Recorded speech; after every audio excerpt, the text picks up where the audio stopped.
Oh my God, we made it to the last reading. Okay, this is the last of the 4 elemental readings. I have read for earth, air.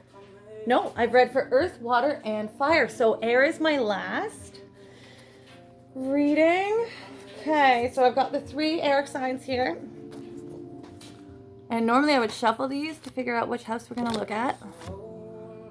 But air signs, there's only 3 cards, so we're going to have to do it a little tricky way.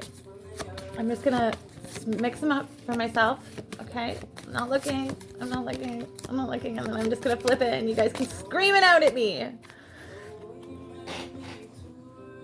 Gemini!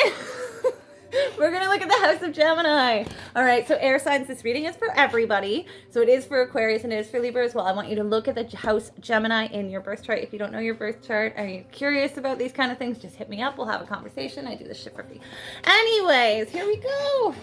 So I'm going to use the Jungian Tarot. I used this on my last reading with the fire signs. If you're a fan of Carl Jung and you're into spirituality, I'll highly advise this deck.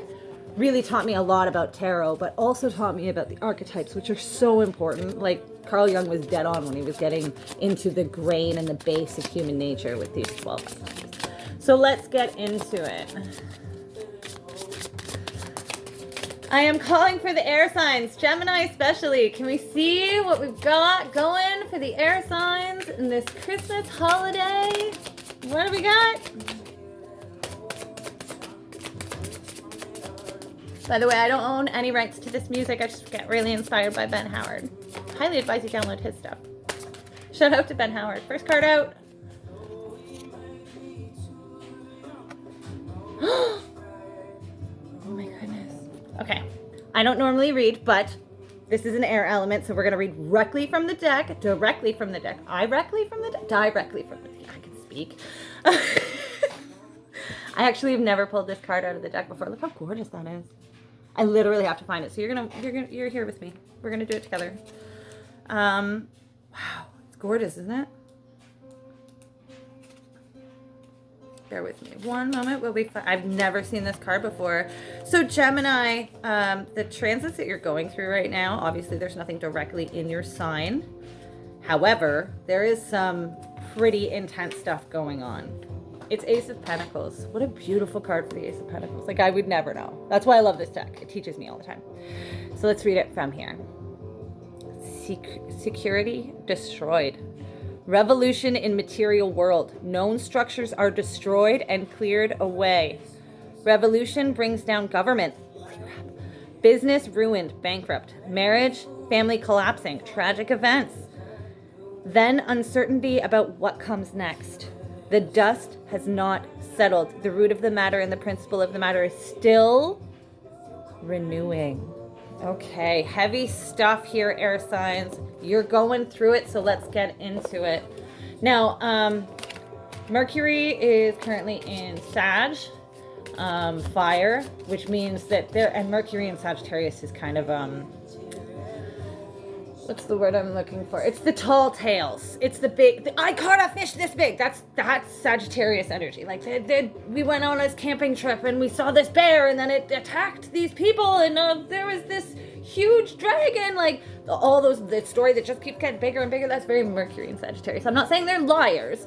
Just embellishment comes from that place, okay? So being a Gemini, Mercury being your ruler, it being in Sagittarius, this is the opposite of your sign. So for Gemini especially, and for anywhere Gemini in your chart, knowing that Mercury is in Sagittarius is kind of telling to why people are having trouble speaking on their actions appropriately. When they say things, they may,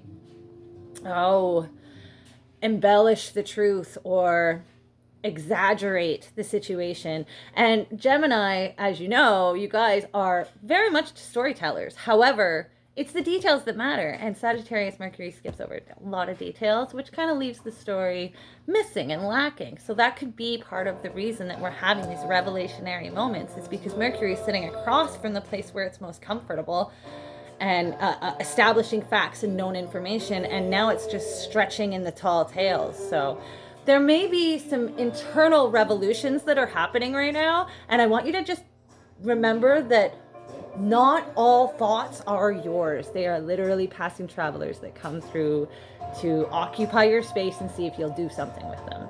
They don't belong to you. Okay, let's keep going. Oh, Prince of Cups and the Ace of Swords. We got 2 aces here.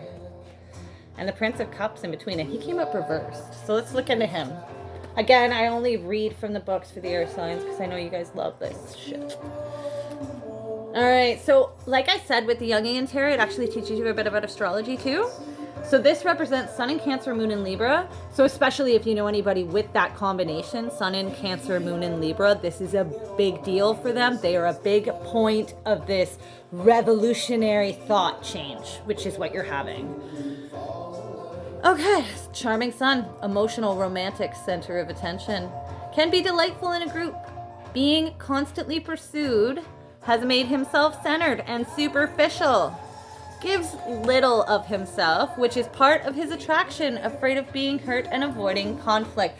Okay, so how many of you got your hearts broken or discouraged? Stop that. No more self-pity.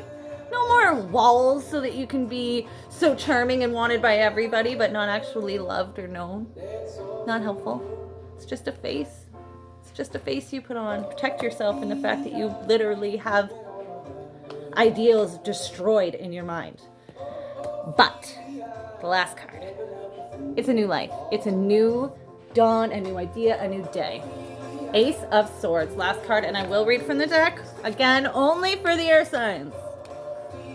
Ace of Swords. Here we are. So the archetype, Pluto in Libra. That's destructions to relationships. Conflict of ideas. We're talking about power struggles. Ideological conflict over principles. A great force exposes secrets. Real truth comes from open and direct fight.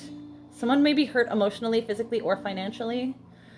Something new emerges. Outworn ideas are now discarded, and this is the root of a new thought. I like it. I like it. I feel like you're dropping some baggage. And I know that that first card is explaining you got like totally bombed and blown up into pieces, and I am sorry. But don't be this guy. Don't be this guy.